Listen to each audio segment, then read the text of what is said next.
விழாவில் பாராட்டு பேருரை வழங்க தமிழ் பல்கலைக்கழகத்தின் மேலாண் துணைவேந்தர் ஐயா அவர்களை பணிவுடன் அழைக்கின்றேன்.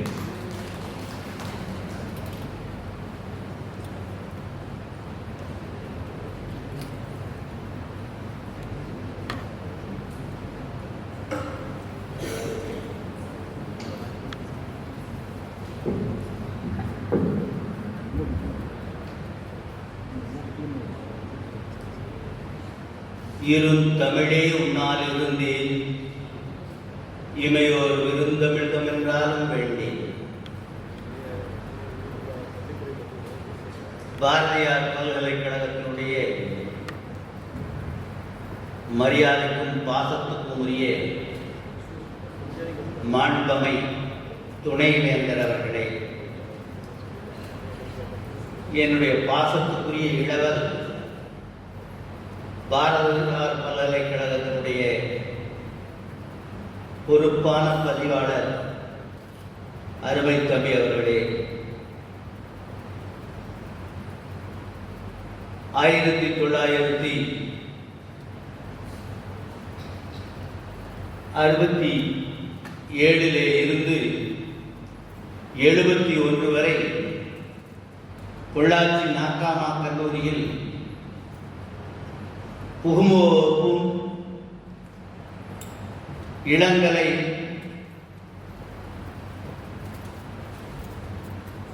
அறிவியல் பாடமும் நான் படித்த காலத்தில் எனக்கு தமிழாசிரியராக இருந்து அதற்கு பின்னாலே முனைவர் பட்ட ஆய்வுக்கு என்னை முதல் மாணவராக ஏற்றுக்கொண்டு என்னுடைய வாழ்நாள் முழுவதும் வழிகாட்டிய என்னுடைய மரியாதைக்கும் போற்றுதலுக்கும் வணங்குதலுக்கும் உரிய பேராசிரியர் சிற்பி அவர்களே, என்னுடைய எழுதுக நண்பர் பாசத்துக்குரிய திரு பாரதி கிருஷ்ணகுமார் அவர்களே, அன்பிற்கும் பாசத்துக்கும் உரிய நம்மூர்காரர் சூலூரை சார்ந்த என்னுடைய பாசமிகு செந்தலை கௌதமன் அவர்களே, இந்த அருமையான விழா நடைபெறுவதற்கு முழுமுதற் காரணமாக இருந்த தமிழ்துறை தரை சகோதரி பாசத்துக்குரிய அன்பு சகோதரி முனைவி சித்ரா அவர்களே, நன்றி உரையாற்றுவதற்காக அமர்ந்திருக்கிற முனைவர் தங்கமணி அவர்களே, பாரதியார் பல்கலைக்கழகத்தினுடைய ஆட்சிக்குழு உறுப்பினர்களாக பொறுப்பேற்று இங்கே முன்வரிசையில் அமர்ந்திருக்கிற என்னுடைய பாசத்துக்கும் நேசத்துக்கும் உரிய அன்பு சகோதரர்களே, இந்த விழாவில் கலந்து கொள்வதற்காக வந்திருக்கக்கூடிய பேரன்புக்கும் பெருமதிப்புக்கும் உரிய பெரியோர்களே, முன்னாள் பேராசிரியர்களே, இந்நாள் பேராசிரியர்களே, என்னுடைய உயிரினும் மேலான அலுவலக பணியாளர்களே, தமிழ்துறையை சார்ந்த பிற துறைகளை சார்ந்த உயிருக்கும் மேலான மாணவ மாணவியர்களே, நம்முடைய இந்த விழாவிலே கலந்து கொள்வதற்காக பாராட்டுரை வழங்குவதற்காக மரியாதைக்குரிய சித்ரா அவர்கள் முதல்ல ஏற்பாடு செய்திருந்தது பேரூர் ஆதீனம் திரு மருதாச்சல அடிகளார் அவர்களைத்தான். ஏனென்றால் ஒரு தவ முனிவராக தமிழுக்கும் சமயத்துக்கும் சமுதாயத்துக்கும் தொடர்ச்சியாக தொண்டு செய்து கொண்டிருக்கிற ஒரு ஆதீனமாக பல்லாண்டு காலம் இந்த தமிழ் கூறும் நல்லுலகுக்கு நல்லாட்சிகளை வழங்கிக் கொண்டிருக்கிற அந்த ஆதீனம் அவர்கள் வந்திருந்து இந்த பெரியவர்களை எல்லாம் வாழ்த்த வேண்டும் என்பது தங்கை சித்ராவுடைய விருப்பமாக இருந்தது. ஆனால் இன்றைய தினம் ஆதீனம் அவர்கள் வருவதற்கு வாய்ப்பில்லை என்ற நிலை வந்தபோது என்னை தொடர்பு கொண்டு நீங்கள் வர வேண்டும் என்று கேட்டுக்கொண்டார்கள். நான் இயல்பாகவே ஒரு பழக்கத்தை வைத்துக் கொண்டிருக்கிறேன். எந்த நிறுவனத்திலிருந்து வெளியே வந்தாலும் அந்த நிறுவனத்தில் நடைபெறுகிற நிகழ்ச்சிகளிலே ஒரு பார்வையாளனாக கலந்து கொள்ளலாம் ஒழிய ஒரு சிறப்பு விருந்தினராக அந்த நிறுவனத்துக்கு பெரும்பகுதி போவதில்லை என்ற நடைமுறையை நான் வைத்துக் கொண்டிருக்கிறேன். ஆகவே பல முறை அழைத்தும் கூட நான் வருவதற்கு வாய்ப்பு இல்லாமல் இருந்தது. இந்த நிகழ்வுக்கு வருவதற்கு முன்னாலே எனக்கு பெருவிருப்பம் இருந்தது. ஏனென்றால் இங்கே விருது பெற்றிருக்கிற பெருமைக்குரியவர்கள் அத்துணை பேரும் எனக்கு வேண்டப்பட்டவர்கள். கவிஞர் சிற்பி அவர்கள் என்னுடைய ஆசிரியர், என்னுடைய ஆசான், வழிகாட்டி. இப்படிப்பட்ட ஒரு நிகழ்விலே நாம் கலந்து கொள்ள வேண்டும் என்ற பெருவிருப்பம் இருந்தது. இருந்தாலும் கூட ஒரு சின்ன தயக்கம் இருந்தது. எனக்கு பாடம் சொல்லிக் கொடுத்த, எனக்கு முனைவர் பட்டத்துக்கு வழிகாட்டிய கவிஞர் சிற்பி அவர்களெல்லாம் எப்படி நாம் போய் பாராட்டுவது? நமக்கு என்ன தகுதி இருக்கிறது நாம் பாராட்டுவது? எனக்கு பாடம் சொல்லிக் கொடுத்து எனக்கு பட்டம் வாங்கி கொடுத்த அவரை நாம் வாழ்த்துவது சரியா என்று ஒரு நாள் தடுமாறினேன். அதற்கு பின்னால் ஒரு முடிவுக்கு வந்தேன்.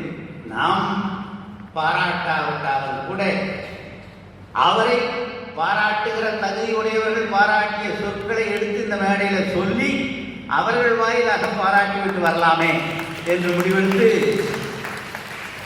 அப்படி யாரெல்லாம் இவரை பற்றி பாராட்டி இருக்கிறார்கள் என்பதையெல்லாம் நான் தொகுத்து அந்த மாதிரி ஒரு உணர்வுகளோடு நான் இந்த இடத்துல வந்திருக்கிறேன். 29/4/1891 புதுவையில் இரவு 10:15 மணிக்கு சுப்புரத்னம் என்ற நம்முடைய பாரதிதாசன் அவர்கள் பிறந்தார்கள். புரட்சி கவிஞர் பாரதிதாசனுக்கு புதுவை கவிஞன் என்று புகழப்படுகிற பாரதியார் பல்கலைக்கழகத்தில் இன்றைக்கு பிறந்த நாள் விழா. ஆகவே முதலாவதாக பாரதிதாசனை பற்றி ஒரு சில செய்திகளை நான் சொல்லிவிட்டு பாராட்டு விழாவுக்கு வருகிறேன். 1937 வெளியிடப்பட்ட பாரதிதாசனுடைய புரட்சி கவி என்ற குறுங்காவியம் பாரதிதாசன் கவிதைகளிலே எனக்கு நெருக்கமான காவியமாக இருக்கிறது.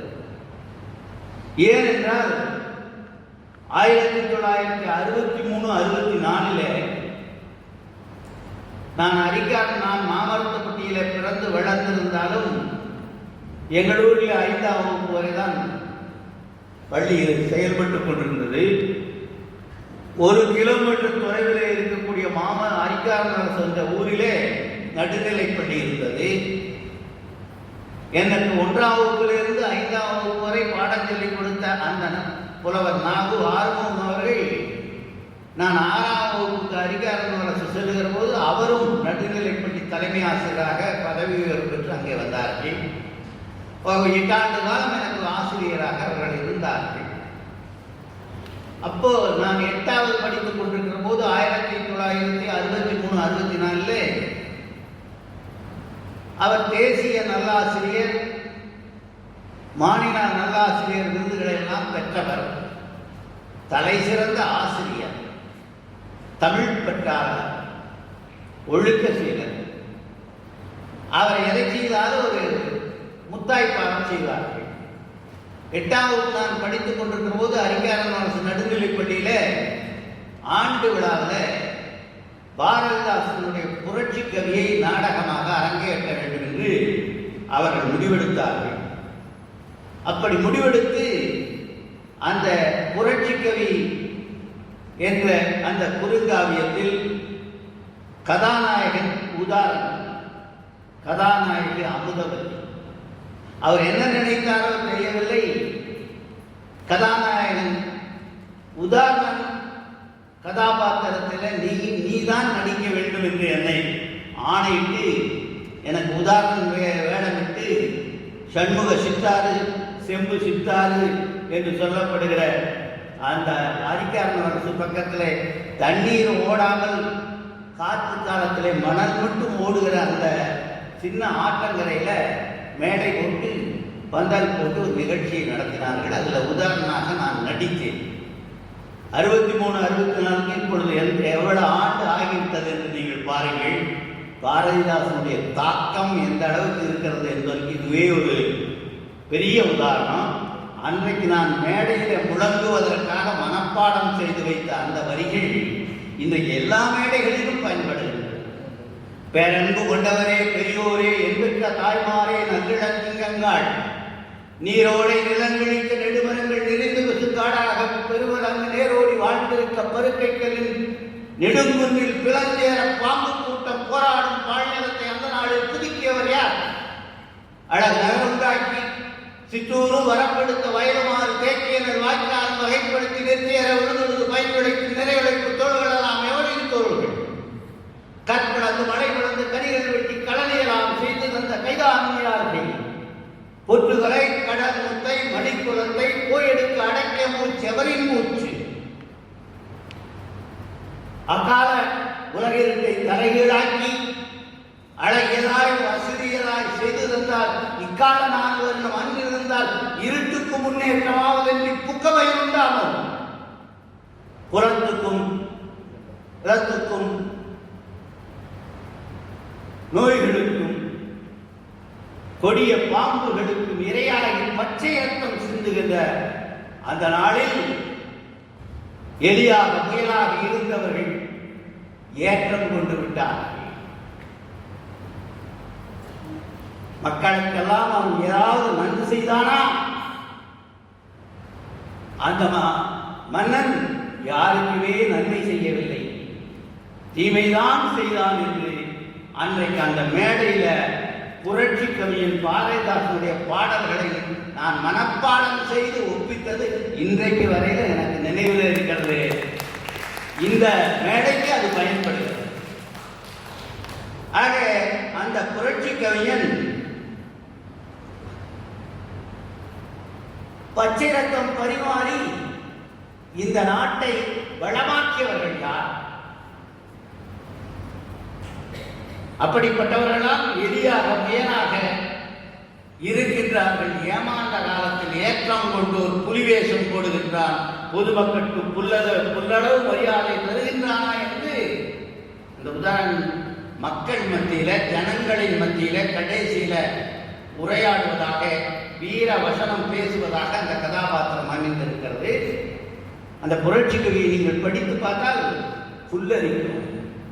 அப்படியே அவன் பேசி முடித்து மேடையில் இறங்குகிற போது மக்கள் கூட்டம் திரண்டு அந்த மன்னனை சிறைப்பிடித்து மக்களாட்சி மலர்கிற அந்த காட்சியை அன்றைக்கே ஒரு நாடகமாக 63, 64 அரங்கேற்றி காட்டியவர் என்னுடைய ஆசான் கவிஞர் சிற்பி அவர்கள் மாதிரி எனக்கு ஆசானாக இருந்த தொடக்கப்பள்ளி நடுநிலைப்பள்ளி ஆசிரியர் ஆர்வம் அவர்களை இன்றைக்கும் நான் தெய்வமாக வணங்குகிறேன்.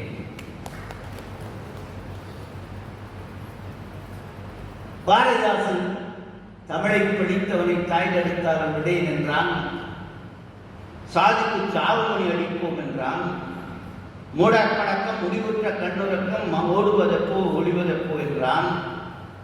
பெண் குழந்தைக்கு தாளாட்டுகிற போது கூட, பெண் குழந்தைக்கு தாளாட்டுகிற போது கண்ணே மணியே கற்பகமே மாமன் கொண்டு வருவார் சீர் கொண்டு வருவார் என்றாலாம் தாளாட்டாமல் மூடத்தனத்தின் முடைநாட்டம் பேசுகின்ற காடு மணக்க வந்த கற்பூரப்பட்டகமே என்று பாடியவன் பாரதிதாசன்.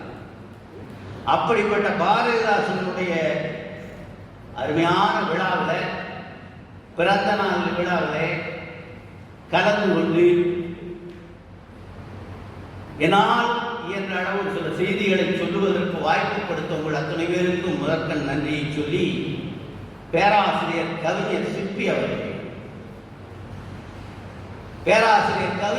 அவர்களுக்கு கோவையில் ஒரு பவள விழாவை நடத்தினோம். 30/7/2011, 31/7/2011 ஆகிய 2 நாட்களில் மிக அருமையான ஒரு பவள விழா நிகழ்வை 2 நாட்கள் நடத்தினோம். அந்த பவள விழா குழுவினுடைய தலைவராக பொறுப்பேற்றுக் கொண்டவர், பொறுப்பில் அமர்த்தப்பட்டவன் நான். ஆகவே நானும் என்னுடைய நண்பர்கள் முன்னை பாரதியார் பல்கலைக்கழகத்தினுடைய முன்னாள் மாணவர் பேராசிரியர் பெரியசாமி, இங்கே சிற்பி அவர்களிடம் படித்த மாணவர்கள், பாரதியார் பல்கலைக்கழகத்தில் படித்த மாணவர்கள் எல்லோரும் சேர்ந்து முன்னாள் மாணவர்கள் சங்கத்தின் சார்பிலே என்னை தலைவராக இருந்து அந்த பவள விழாவை நடத்துமாறு ஏற்பாடு செய்தார்கள். 2 நாள் விழாவை நாம் நடத்தினோம். அதற்காக ஒரு மலரை தயார் செய்தோம். அந்த மலரிலே பலருடைய கட்டுரைகளை எல்லாம் பார்த்தோம், போட்டோம். அந்த மலர் முகத்தில் மலர் குழுவினுடைய தலைவர், விழாவினுடைய தலைவர் என்ற அடிப்படையில் நான் தான் முதல் பக்கம் எழுதி வைத்திருக்கிறேன். அந்த எழுத்தை பதிவு செய்திருக்கிறார்கள்.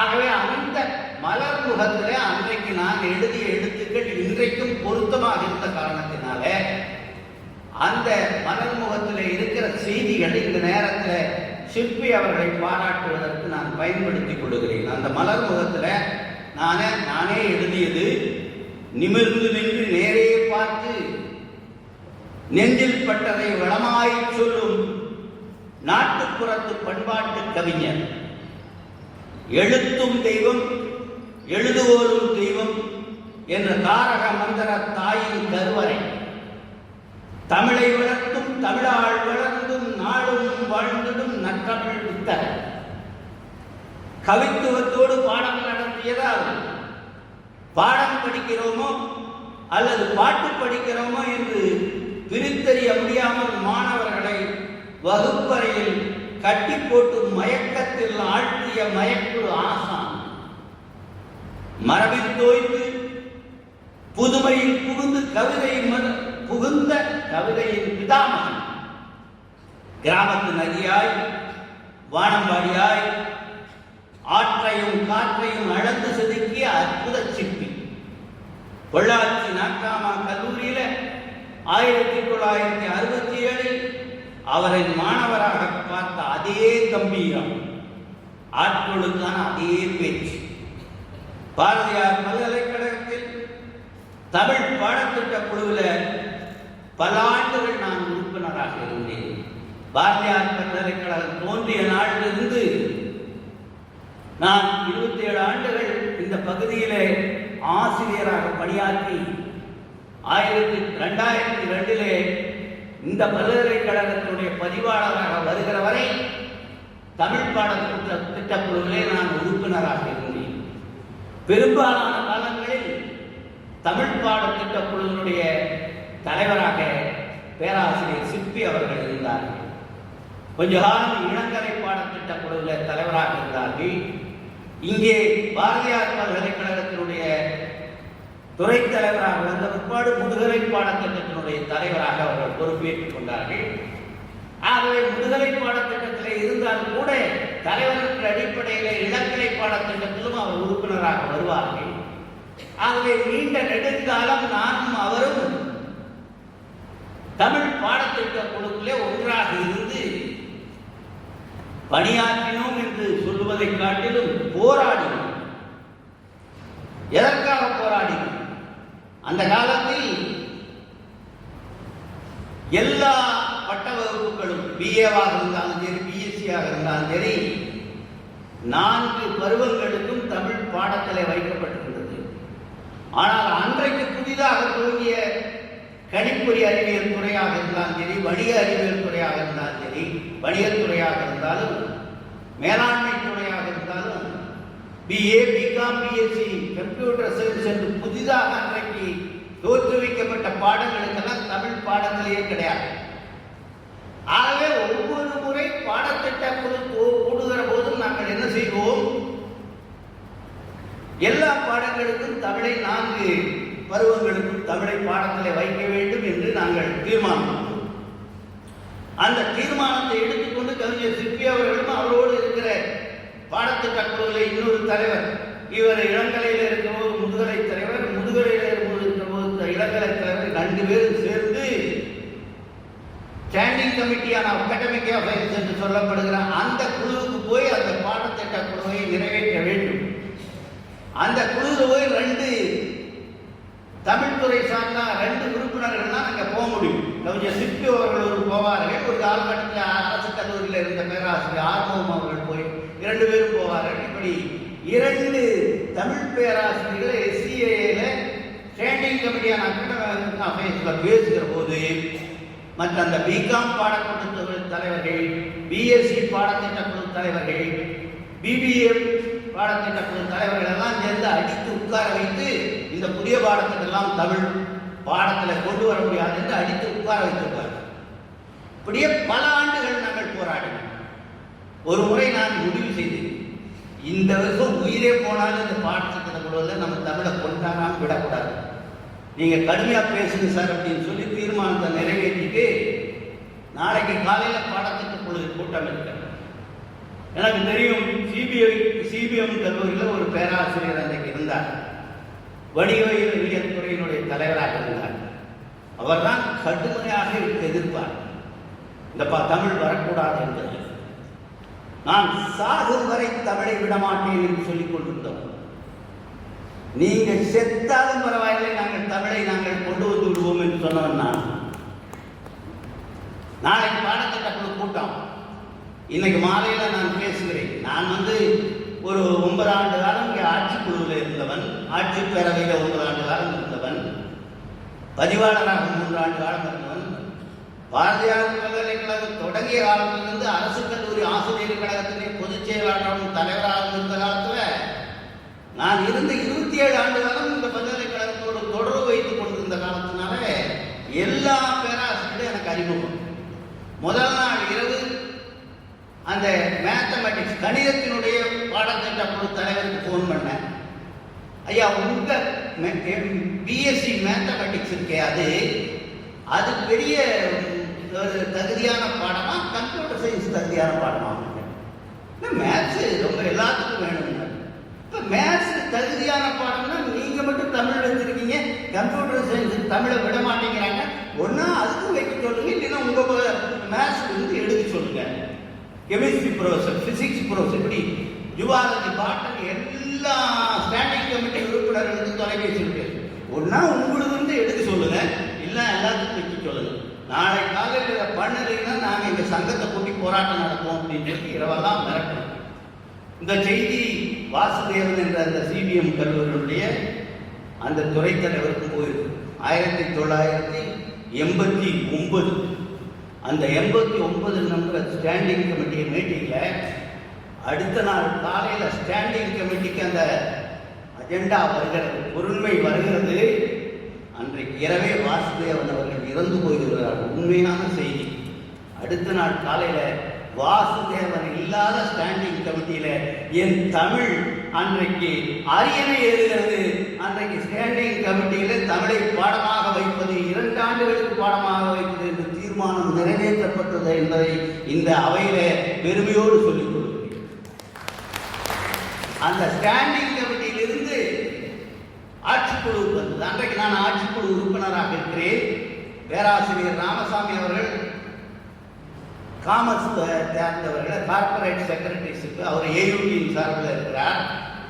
அவர் வந்தோடனே நாங்கள் 2 பேரும் பக்கத்தில் தான் இருப்போம். நான் ராமசாமி கிட்ட சொன்னேன், நீங்கள் காமர்ஸு தமிழுக்காக நான் வாதாடுகிற போது ஏதாவது குறுக்கிட்டீங்கன்னா நம்ம உறவு இதோட தெரிந்து போயிடும்னு சொல்லிட்டு ராமசாமி கிட்ட சொல்லிட்டு பக்கத்தில் கொண்டிருந்தேன். அன்னைக்கு மாரிமுத்து, பேராசிரியர் மாரிமுத்து அவர்கள் துணைவேந்தர்.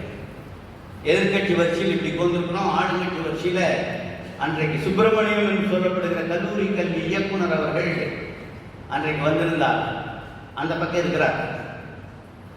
பேராசிரியர் மாரிமுத்து அவர்கள் வந்தவுடனே துணைவேந்தரும் பதிவாளர் முன்னால் அது இருக்கையில் அமர்ந்துட்டு என்னை பார்த்து, என்ன சிஎஸ் ஒரு மாதிரி இன்னைக்கு முகமே ஒரு மாதிரி இருக்கு, இன்னைக்கு மட்டும் ஒரு பொருண்மை நிறைவேறலைன்னா முகம் இதோட விகாரமாக இருக்கும் அப்படின்னு சொல்லி, என்ன இப்போ வரும்போதே டென்ஷன் வச்சுருந்தார். இன்னைக்கு நான் இந்த இதை முன்மொழிய போகிறோம். ஸ்டாண்டிங் கமிட்டியிலிருந்து இந்த ஒரு தீர்மானம் வருது.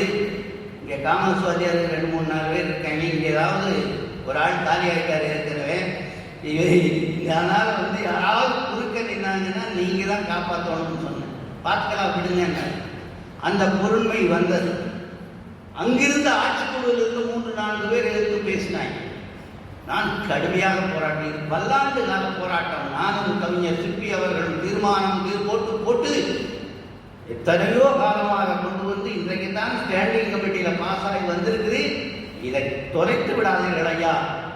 இதை எப்படியாவது 2 ஆண்டுகளுக்காக கொண்டு வருவதற்கு நீங்கள் உதவ வேண்டும் என்று அவர்களோடு மல்லு கட்டி கொண்டிருக்கிற போது ஒரு நல்ல காரியத்தை துணைவேந்தர் அவர் செய்தார். எதிர்பக்கம் அமர்ந்திருந்த திரு சுப்பிரமணியம் அவர்கள் கல்லூரி கல்வி இயக்குனர். அந்த சுப்பிரமணியத்தை பார்த்து, மிஸ்டர் சுப்பிரமணியம், நீங்க என்ன சொல்றீங்க காலேஜ் டைரக்டர், நீங்க என்ன சொல்றீங்கன்னு மாரிமுத்து சார் கேட்டார். உடனே நான் 10 அடிச்சிருந்தேன். அவர் சுப்பிரமணியம் சொன்னாரு, ஐ endorse fully endorse the views of Dr. C. Subramaniam. அது பாஸ் தமிழ் இருந்தால் எல்லோருக்கும் தமிழ் கொடுக்கப்பட வேண்டும். தமிழ் இல்லாமல் ஒரு டிகிரி இருப்பதில் எனக்கு உடன்பாடு இல்லை. முழுமையாக நான் சிஎஸ் அவர்களை ஆதரிக்கிறேன் என்று இந்த கல்லூரி கல்வி இயக்குனர் அவர் சொன்ன பிற்பாடு மாரிமுத்து அவர்கள் பாஸ் என்று சொன்னார்கள். அப்படிப்பட்ட வரலாற்றுக்கு சொந்தக்காரர்கள் நம்முடைய சிற்பி அவர்களும் அவரோடு சேர்ந்த அன்றைக்கு இருந்த பாடத்திட்டக்குழு உறுப்பினர் அவர். ஆகவே கடுமையான போராட்டத்துக்கு பிற்பாடுதான் தமிழை ஒவ்வொரு காலத்திலும் நாம் வாழ வைத்திருக்கிறோம். மாணவர் கண்மணிகளே, புரிந்து கொள்ள வேண்டும். வெளி உலகத்துக்கு தெரியாத செய்திகள் பல இருக்கின்றன. இப்பொழுது புதுசாக தொடக்கப்பள்ளியிலிருந்து மேல்நிலைப் பள்ளி வரையில் இன்றைக்கு இருக்கிற பாடத்திட்டம் இருக்கிறது அல்லவா? அந்த பாடத்திட்ட குழுவிலே, உயர்மட்ட குழுவிலே நான் உறுப்பினராக இருந்தேன். மரியாதைக்குரிய மாண்புமை செங்கோட்டையன் அவர்கள் தலைவராக இருந்தார்கள். பள்ளிக்கல்வி செயலாளர், பள்ளிக்கல்வி உதயச்சந்திரன் அவர்கள் இன்றைக்கு முதலமைச்சருடைய முதன்மை செயலாளராக இருக்கக்கூடிய மரியாதைக்குரிய திரு உதயச்சந்திரன் அவர்கள் பள்ளிக்கல்வி செயலாளராக இருந்தார். அந்த கட்டத்தில் திரு உதயச்சந்திரன் அவர்கள் ஒரு கட்டத்தில் வெளியே போய்விட்டு வேறொரு செயலாளராக இருந்தார். உயர்மட்ட குழுவில் நான் இருக்கிறேன், டாக்டர் பாலகுருசாமி அவர்கள் இருக்கார்கள், மயில்சாமி அண்ணாதுரை இருக்கிறார், நம்முடைய அக்ரிகல்ச்சர் யூனிவர்சிட்டி வேளாண் பல்கலைக்கழகத்தினுடைய முன்னாள் துணைவேந்தர் ராமசாமி அவர்கள் இருக்கிறார்கள். அதே மாதிரி திருவள்ளுவர் பல்கலைக்கழகத்தினுடைய முன்னாள் துணைவேந்தர் ஜோதிமுருகன் இருக்கார். இப்படிப்பட்டவர்கள்லாம் அமர்ந்திருக்கிற போது தமிழை விருப்ப பாடமாக கொண்டு வந்து ஆங்கிலத்தை முதன்மை பாடமாக வைக்க வேண்டும் என்ற தீர்மானத்தை அந்த கூட்டத்தில் கொண்டு வந்தார். கடுமையான தகராறு. நான் அடிக்காத வரையாக நான் பேசிக் கொண்டிருக்கேன். நீங்கள் தமிழை மட்டும் பார்ப்பதிலிருந்து எடுத்தால் இந்த குழுவிலிருந்து நான் விலகிக் கொள்வேன், வெளியே போய் நான் பிரச்சனை செய்வேன் என்றெல்லாம் கடுமையாக பாதித்த பிற்பாடு கடைசியில் என்னதான் சொல்லுகிறீர்கள் என்று சொன்னார் செங்கோட்டையன். நான் சொன்னேன், தமிழை இன்றைக்கு பாடத்தில் இருந்து கம்பல்சரி இருக்கிற பாடத்தில் இருந்து எடுத்து விட்டால் நாளைக்கு காலையில் எதிர்கட்சியில் இருக்கிறவர்களை உங்களுடைய உண்டு இல்லை என்று பார்த்தோம். தமிழ் துரோகி இந்த அரசாங்கம், தமிழுக்கு துரோகம் செய்த அரசு என்று பட்டம் கட்டுவார்கள். தயவு இந்த அதிகாரிகள் சொல்வதை நீங்கள் கேட்கக்கூடாது என்று நான் அன்றைக்கு இருந்த மாண்புமை செங்கோட்டையன் அவர்களோட சொன்ன உடனே பயந்துட்டார். அவர் உடனே அந்த அஜெண்டா பேப்பரை எல்லாம் வாங்கியிருக்கோம். அது வேண்டாம், வம்பான சமாச்சாரம் வந்து சுப்பிரமணியம் மாதிரி எங்காவது வெளியே போச்சுன்னு சொன்னால் நம்மளே தொலைச்சிருவாங்க, எல்லாரும் அஜெண்டாவை திருப்பி கொடுத்துருங்கன்னு சொல்லி அன்றைக்கு தமிழை அங்கே காப்பாற்றி. அரவக்குறிச்சியில் பை எலெக்ஷன் நடந்து கொண்டிருக்கிறது. பை எலெக்ஷன் முடிந்து அவர் ஊருக்கு திரும்பி கொண்டிருக்கிற போது சன் டிவியில் ஒரு செய்தி ஓடுகிறது. செங்கோட்டையன் அவர்கள் பிரச்சாரத்துக்கு போய் அங்கே இருக்கிறார்கள்.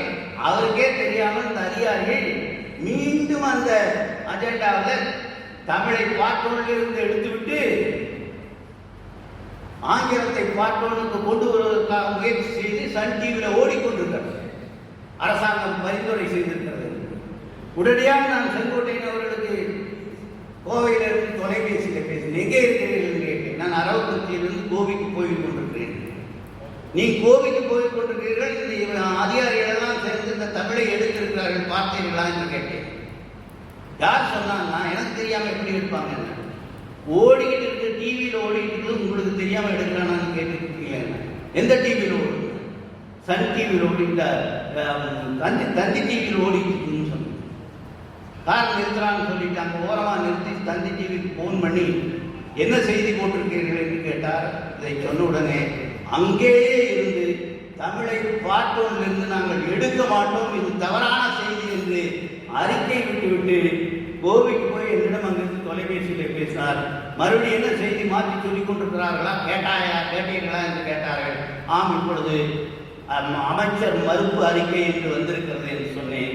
ரொம்ப மகிழ்ச்சி, நீங்கள் தலையிடாமல் இருந்தால் இவர்கள் என்னை காலி செய்திருப்பார்கள் என்று அன்றைக்கு மாண்புமிகு செங்கோட்டையன் அவர்கள் சொன்னார்கள். காலம் கிடைக்கிற போதெல்லாம், வாய்ப்பு கிடைக்கிற போதெல்லாம் தமிழுக்காக நாங்களெல்லாம் எப்படி உழைத்தோமோ அப்படி வாய்ப்பு கிடைக்கிற போதெல்லாம் வாழ்க்கையே நாசமானாலும் தமிழுக்காக நீங்கள் நிற்க வேண்டும் என்று இந்த மேடையின் வாயிலாக உங்களை நான் கேட்டுக்கொள்கிறேன். ஆக இந்த பல்கலைக்கழக அரங்கத்திலே இருப்பதிலே எனக்கு மட்டற்ற மகிழ்ச்சி. இங்கே இருக்கிற நான் டீச்சிங் ஸ்டாஃப் இருக்கிறாங்களெல்லாம் நம்முடைய அலுவல் சாராத கல்வி சாராத அலுவலர். அந்த அலுவலர்கள் சங்கமெல்லாம் காலகாலமாக நம்மோடு உயிரோட்டமாக இருப்பவர். மாண்பமை முதல் துணைவேந்தர் சுப்பையன் அவர்கள் நல்ல அருமையான கல்வியாளர், அருமையான மனிதர், நேர்மைக்கு இலக்கணம் அவர்தான். அவர் இல்லாவிட்டால் இந்த அருமையான கட்டிடங்கள்லாம் உருவாயிருக்காது. அப்படிப்பட்ட சுப்பையன் அவர்களுக்கு மனித நேய உறவுகள் குறைவு. அந்த வகையில் இந்த நான் டீச்சிங் ஸ்டாஃபுக்கும் அவருக்கும் பிரச்சனையாகி மிகப்பெரிய போராட்டம் நடந்து கொண்டிருக்கிறது.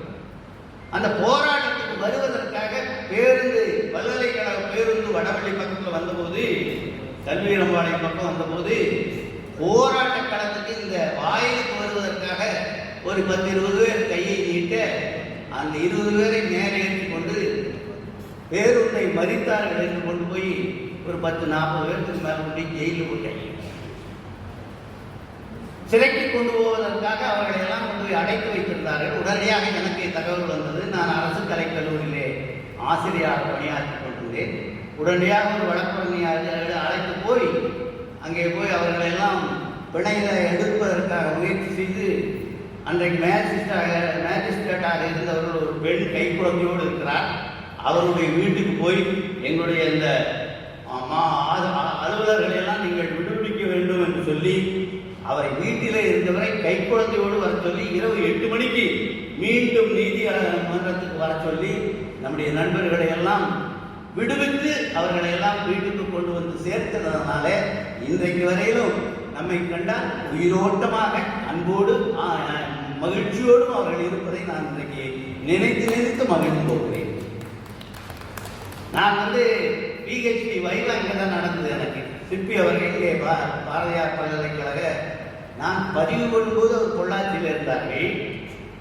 பதிவு பண்ணி முடித்து பல ஆண்டு ஆகிவிட்டது நான் எழுதுவதற்கு. அதற்குள்ள இங்கே துறைத் தலைவராக வந்திருக்கார்கள். ஆகவே வைவா இங்கே நடைபெற்றது. இந்த நாச்சிமுத்து கவுண்டர் அரங்கத்தில் முதலாக என்னுடைய வைவா தான் நடைபெற்றது. அந்த மதிய உணவையெல்லாம் நம்முடைய நான் டீச்சிங் ஸ்டாஃப் பொறுப்பாளர்கள் தான் பார்த்து கொண்டார்கள். அந்த வைவா முடிந்து நம்ம அன்றைக்கு நூலக கட்டடத்துக்கு பக்கத்தில் இருக்கிற தமிழ் துறைக்கு நாங்களெல்லாம் போய் கொண்டிருக்கிற போது உங்க ஒரு பெரும் கூட்டம் நின்று கொண்டு வெளித்தேர்வாளராக மதுரையை சேர்ந்த திரு வெங்கட்ராமன் அவர்கள் வந்திருந்தார்கள். அவர்களை சுற்றி ஒரு பெரும் கூட்டம். சிற்பி அவர்களும் வெங்கட்ராமன் அவர்களும் வைவாவை முடிச்சுட்டு அங்கே போய் வராண்டாவில் இறக்குறாங்க. ஒரு பெரும் கூட்டம். இந்த தோட்ட தொழிலாளர்கள் அத்தனை பேர் அங்கே போய் கூடி நிற்கிறார்கள். என்ன பிரச்சனை ஆகிப்போச்சுன்னு நாங்கள்லாம் ஓடி போய் பார்க்குறோம்.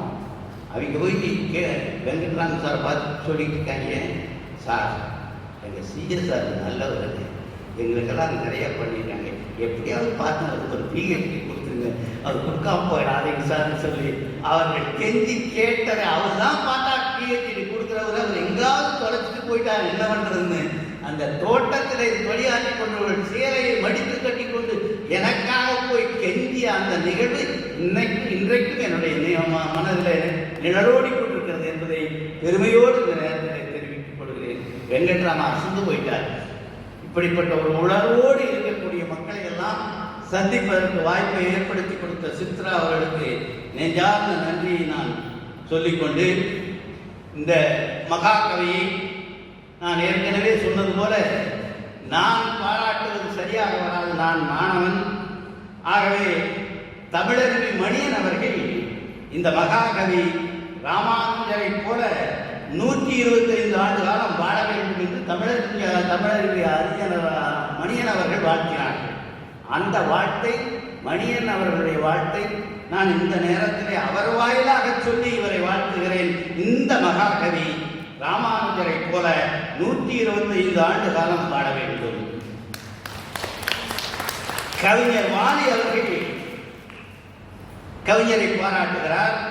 கற்பாரை ஈர்க்கும் வண்ணம் கருத்துக்கள் ஏந்தும் பாட்டு சிற்பங்கள் செதுக்குதற்கு சிற்பி போல் சிற்பி உண்டா, தொழுகிறேன் முருகன் தாளை தோழர்தான் நெடுநாள் வாழ்க என்று கவிஞர் வாலி பாராட்டினார்கள். அவர்களை வாரி வாயிலாக பாராட்டுகிறேன். கவிப்பேரரசு வைரமுத்து சொல்லுகிறார், சிற்பியினுடைய இருப்பு தமிழுக்கு சிறப்பு என்று. அந்த கவிப்பேரரசனுடைய வரிகளை சொல்லி இந்த நேரத்தில் சிற்பியினுடைய இருப்பு தமிழுக்கு சிறப்பு என்று பாராட்டுகிறேன்.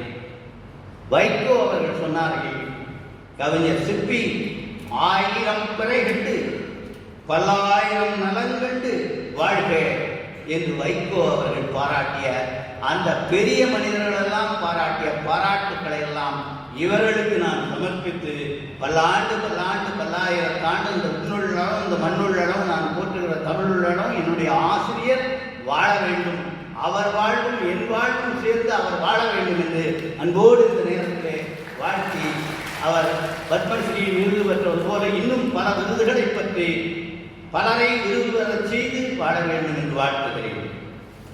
நேரத்தினுடைய அருமை கருதி வரும்போதே சித்ரா அவர்கிட்ட கேட்டேன், எவ்வளோ நேரம் பேசுவோம். ஏன்னா இங்கே மேடையிலிருந்து அமர்ந்திருக்கிற யாருக்குமே பேசுறது பிரச்சனை கிடையாது, பேச்சை நிறுத்துறது தான் பிரச்சனை. அதனால் எவ்வளோ நேரம் பேச வேண்டும் என்று சித்ராவிடம் நான் கேட்டுக்கொண்டேன். அதனால் இப்போ அவர்கள் எழுதிய கதை கவிதை இதெல்லாம் நான் பேச போகிறது உங்களுக்கு எல்லாத்துக்கும் தெரியும். தமிழ் மாணவர்கள் நான் பார்த்த உடனே தெரியுது, தமிழ் படிக்கிற மாணவர்கள்.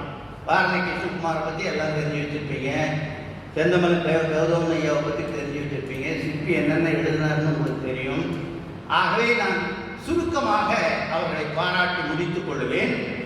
பாரதி கிருஷ்ணகுமார் அவர்கள் நல்ல எழுத்தாளர், ஆட்களுக்கான பேச்சாளர், நல்ல திரைப்பட இயக்குனர், ஆவண திரைப்படத்தினுடைய இயக்குனர், த ரூட்ஸ் நிறுவனத்தினுடைய நிர்வாக இயக்குனர், பல்வேறு விருதுகள் பெற்றவர். ஆனால் அவரை பற்றி நான் சொல்லாமல் அவரை பற்றி அவரே சொல்லியிருக்கிறார். இதில் அப்பத்தா என்ற உங்களுக்கு பாடப்பகுதியில் வைத்திருக்கிற அந்த அப்பத்தாவது அவர் என்ன சொல்லியிருக்கிறார்? முதல் பக்கத்திலே அவர் எழுதியிருக்கிறார், நீ சொன்னதுதான் நடந்தது அம்மா. அம்மாவை பற்றி சிற்பி அவர்கள் எழுதுகிற போது என் பிஞ்சு வயது பிரபஞ்சமே என்று எழுதினார். அது மாதிரி பாரதி கிருஷ்ணகுமார் அவர்களும் அம்மாவை பற்றி மிக அருமையாக நேசிக்கிறவர். அம்மாதான் தெய்வம் என்று அவர் பல இடங்களில் எழுதியிருக்கிறார். அவர் சொல்லுகிறார், நீ சொன்னதுதான் நடந்தது அம்மா.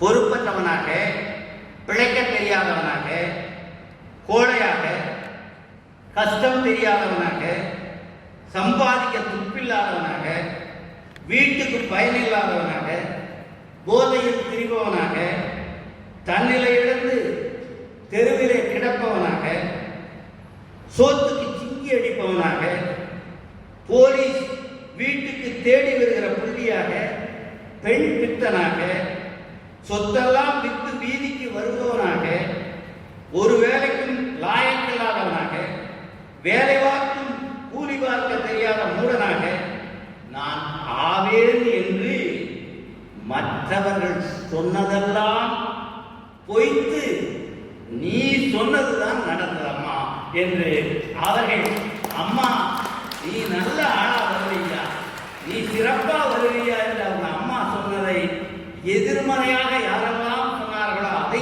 சொல்லி அம்மாவை பாராட்டிய அந்த வரிகளை பார்க்கிற போது இந்த கெட்ட பழக்கங்கள் எல்லாம் இல்லாமல் அம்மா சொன்னது போல வந்த குடம் போட்ட தங்கம் என்னுடைய அன்பிற்குரிய நண்பர் பாரதி கிருஷ்ணகுமார் என்று அவர் பெற்றிருக்கிற விருதையும் இது போன்ற பல்வேறு விருதுகளை பத்மஸ்ரீ உட்பட பல விருதுகளை அவர்கள் பெற வேண்டும் என்று அவர்களை நான் வாழ்த்துகிறேன். அருந்தவப்பள்ளி சுப்பிரமணிய பாரதி அவர் எளிய எழுத்துக்களிலெல்லாம் தலை சிறந்த எழுத்து.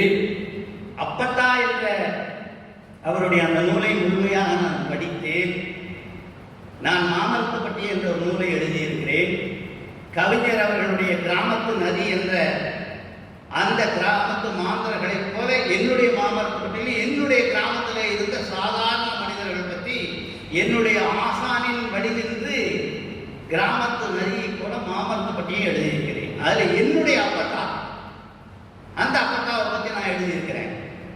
அந்த அப்பத்தா பேர் குட்டியாத்தா, என்னுடைய அப்பத்தா பேர். அந்த குட்டியாத்தாவை பற்றி நான் எழுதி கொண்டு வருகிறேன். கடைசியில் ஜப்பான்காரன் கற்றுத்தந்த போன்சாய் டெக்னிக் அறிந்திருப்பாளோ? சின்ன தொட்டியில் ஆலமரத்தை வளர்க்கும் கலையை யாரிடம் கற்றாள்?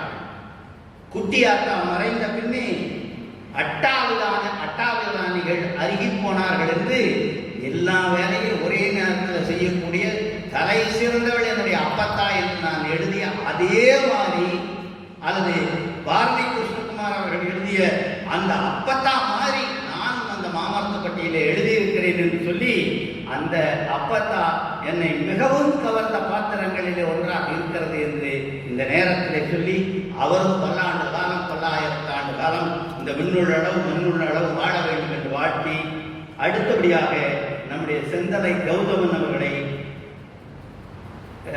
வாழ்த்துவதற்கு வருகிறேன். அதுக்கு முன்னால் நண்பர் கிருஷ்ணகுமார் அவர்களுக்கு நான் சொல்லிக்கொள்ள விரும்புகிறேன்.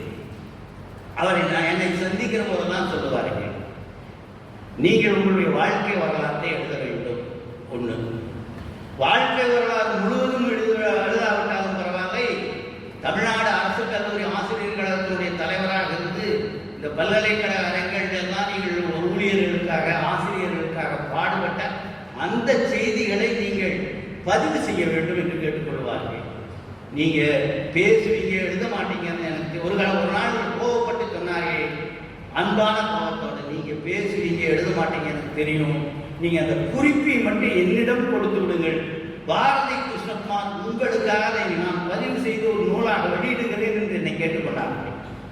கண்டிப்பாக கூடிய விரைவில் உங்களுடைய அந்த ஆசை நிறைவேறுவதற்கு என்னால் முடிந்த முயற்சிகளை செய்வேன் என்று கிருஷ்ணகுமார் அவர்களுக்கு நான் நேரத்திலே மகிழ்ச்சியோடு தெரிவித்துக் கொண்டு, செந்தலை கௌதமன் அவர்கள் தஞ்சை மாவட்டத்தில் செந்தலையில் பிறந்து சிந்தனையாற்றலும் செயலாற்றலும் பேச்சாற்றலும் எழுத்தாற்றலும் ஒருங்கே பெற்றவர். வாய்ச்சொல்லில் வீரர் அல்ல, படிப்பறிவாலும் பட்டறிவாலும் தமிழுக்கும் தமிழருக்கும் களமமைத்து செயல்படுகின்றவர்.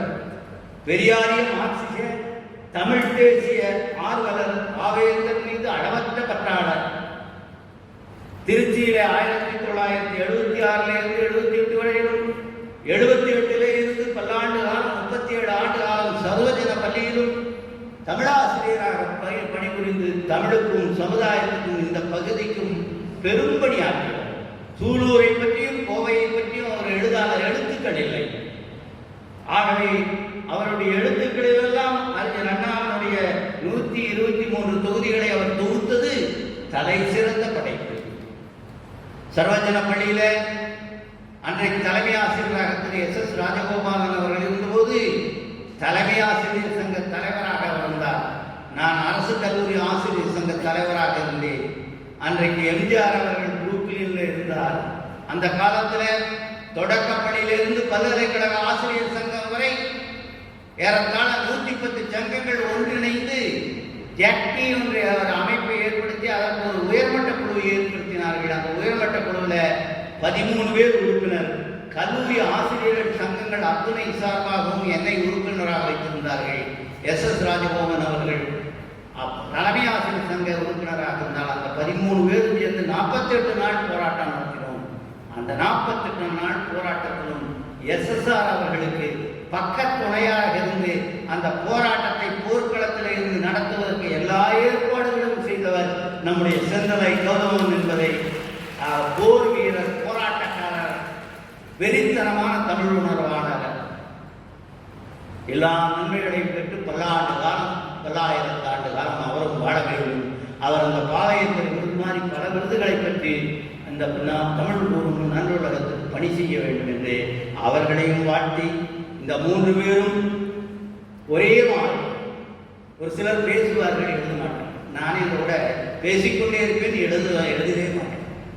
இவர்கள் பேசவும் செய்வார்கள், எழுதவும் செய்வார்கள், பரப்புரையும் செய்வார்கள், கொள்கை விளக்கமுடன் செய்வார்கள், நேர்மையாகவும் இருப்பார்கள், நல்லவர்களாகவும் இருப்பார்கள். எல்லாமே ஒருங்கிணைந்த அந்த 3வரையும் ஒரு சேர பாராட்டி இந்த நேரத்தில் ஒரு செய்தியை சொல்லாமல் நான் விடுவிட்டால் நான் தவறு செய்தவனாக.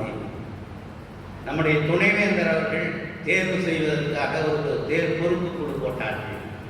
அதில் நம்முடைய ஷீலா பிரியா ஐஏஎஸ் அவர்கள் கவர்னருடைய செயலாளராக இருந்து, முதலமைச்சருடைய செயலாளராக இருந்த ஷீலா பிரியா அவர்கள் ஒரு உறுப்பினர், இன்றைக்கு அவினாசிலிங்கம் பல்கலைக்கழகத்தினுடைய வேந்தராக இருக்கிற மரியாதைக்குரிய பேராசிரியர் தியாகராஜன் ஒரு உறுப்பினர், நான் ஒரு உறுப்பினர், 3 பேரும் சேர்ந்து தான் 10 பேரை தெரிவு செய்து, அந்த 10 பேரில் 3 பேரை தெரிவு செய்து ஆளுநர் அவர்களுக்கு பரிந்துரை செய்தோம். அந்த 3 பேரில் ஒரு பேரை ஆளுநர் அவர்கள் பிக் செய்து நம்முடைய துணைவேந்தர் அவர்களை இங்கே நியமித்திருக்கிறார். நம்முடைய துணைவேந்தர் அவர்களை இந்த பொறுப்பு குழுவில் நான் உறுப்பினர் ஆவதற்கு முன்பு எனக்கு தெரியும். நான் அவர் அண்ணா பல்கலைக்கழகத்திலே துணைவேந்தர் பொறுப்பாக இருந்தபோது ஓரிரு முறை சந்தித்திருக்கிறேன். நான் அன்றைக்கு ஒரு தலைவராக பணியாற்றி கொண்டிருந்த வல்லடத்தில் இருக்கிற ஒரு பொறியியல் கல்லூரிக்கு பட்டமளிப்பு விழாவுக்கு கூட அவரையும் அன்றைக்கு பதிவாளராக இருந்தவரையும் அழைத்திருக்கிறேன். அந்த அளவில் அவரை தெரியும். அந்த பழக்கத்தை வைத்துக் கொண்டு நான் உறுப்பினரான உடனே அவர் என்னிடம் பேசுவார் என்று நான் நினைத்தேன். பல பயோடாட்டாக்கள் வந்திருந்தன. ஆனால் கடைசி வரை என்னிடம் தொலைபேசியில் பேசி என் பேரை கொஞ்சம் பார்த்துக்கங்க, நான் உங்களுக்கு நல்லா தெரியும்ல, உங்கள் காலேஜுக்கெல்லாம் வந்தேன், நான் பட்டமளிப்பு விழாவுக்கு வந்தேன், நீங்கள் என்னை இதை கொஞ்சம் பாருங்களேன் என்று சொல்லுவார் என்று எதிர்பார்த்தேன். சத்தியமாக இந்த மேடையில் என்று சொல்கிறேன், அவருடைய பெயர் வெளியே வந்து அறிவிக்கிற வரை, அறிவித்த பின்னாலும் கூட நான் தான் முதல்ல அவரிடம் பேசினேனுடைய அவர் என்னிடம் பேசவில்லை என்று அவ்வளவு நேர்மையாக. ஆக அவர் யாருடைய சிபாரிசும் வரவில்லை. அடிப்படையில் மதிப்பெண்கள் போடப்பட்டு யாரும் கிட்ட நெருங்க முடியாத ஒரு மதிப்பெண்ணை பெற்று முதல்வராக இருந்த காரணத்தினால அந்த 3 பேரில் அதிக மதிப்பெண் பெற்றவரை அன்றைக்கு இருந்த ஆளுநர் அவர்கள் தெரிவு செய்து தகுதியானவரை தகுதியான பல்கலைக்கழகத்துக்கு நியமித்தார்கள் என்பதை இந்த மேடையில வெளிச்சம் போட்டு சொல்ல விரும்புகிறேன். எத்தனையோ அந்த நேரத்தில் நாளிதழ்களிலே செய்தி வந்தன. அந்த 3 பேர் பெயர்களும் மதிப்பெண் அடிப்படையிலே தெரிவு செய்யப்பட்டவர்தான். அதில் முதல் மதிப்பெண் பெற்றவர் நம்முடைய துணைவேந்தர் அவர்கள். நல்ல மதிப்பெண் பெற்று இந்த அக்டோபரில் நிறைவு செய்கிற இருக்கிற வரை இந்த பல்கலைக்கழகத்தை நேசித்தும், இந்த பல்கலைக்கழகத்துக்காக இரவு பகலாக உழைத்தும், உலகத்து அரங்கத்திலே இந்த பல்கலைக்கழகத்தில் இளைய பல்கலைக்கழகங்களிலே தலை சிறந்த பல்கலைக்கழகமாக மாற்றிக்கொண்டிருக்கிற நம்முடைய துணைவேந்தர் அவர்களை அவருடைய நேர்மையையும் பண்பையும் ஒழுக்கத்தையும் பாராட்டி இந்த நேரத்தில் நீங்கள் வாழ்க, பல்லாண்டு காலம் வாழ வேண்டும் என்று வாழ்த்தி, இங்கே வந்திருக்கிற அத்தனை பேரையும், இங்கே ஏற்பாடு செய்திருக்கிற சித்ரா அவர்களையும் எல்லோரும் பல்லாண்டு காலம், பல்லாயிரத்து ஆண்டு காலம் இந்த விண்ணுள்ளளவு இந்த மண்ணுள்ளளவு நான் போற்றுகிற தமிழுள்ளளவு நீங்கள் எல்லாம் வாழ வேண்டும் என்று வாழ்த்தி வாய்ப்புக்கு நன்றி கூறி விடைபெறுகிறேன். நன்றி, வணக்கம்.